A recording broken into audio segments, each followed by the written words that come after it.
இவனுக்கு எந்த மாதிரி தண்டனை கொடுத்து துடிக்க விடலான்னு சொல்லுங்கடா.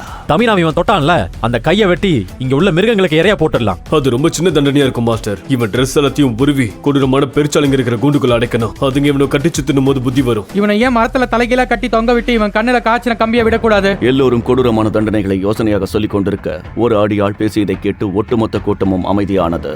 அந்த பதிலை யாரும் எதிர்பார்க்கவில்லை. பேசாம இவனை மன்னிச்சு விட்டுறலாம் மாஸ்டர்.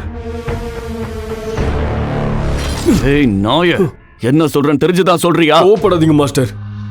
இவனை மன்னிச்சு விடுறதுக்கு முன்னாடி நம்ம இடத்துல வச்சு இவனை சண்டை போட்டு தோக்கடிக்கணும்.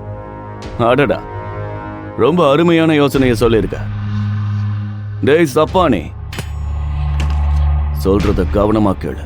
யாளுங்க 5 பேரை நீ அடிச்சு ஜெயிச்சிட்டா உன்னை மன்னிச்சிடுறேன். அப்படி இல்லைன்னா உன் சாவு எப்படி இருக்கும்னு தெரியும்ல. அகிலன் கண்டிப்பாக இந்த சண்டைக்கு ஒத்துக்கொள்ள மாட்டான் என்று அங்கிருந்த அத்தனை பேருக்கும் தெரிந்தது. அங்கிருக்கும் ஒரு அடியாளிடம் கூட சண்டை போட தெரியாமல் தடுமாறும் அகிலன் எப்படி ஒரே நேரத்தில் 5 பேரை வீழ்த்த முடியும் என்று அங்கே இருப்பவர்கள் கேலி செய்து சிரிக்க ஆரம்பித்தனர். ஆனால் யாருமே எதிர்பார்க்காத நேரத்தில் அகிலன் ஒரு விஷயத்தை சொல்ல அது அங்கிருந்தவர்களுக்கு இடியை போல இறங்கியது. சண்டைக்கு நான் ரெடிதான்.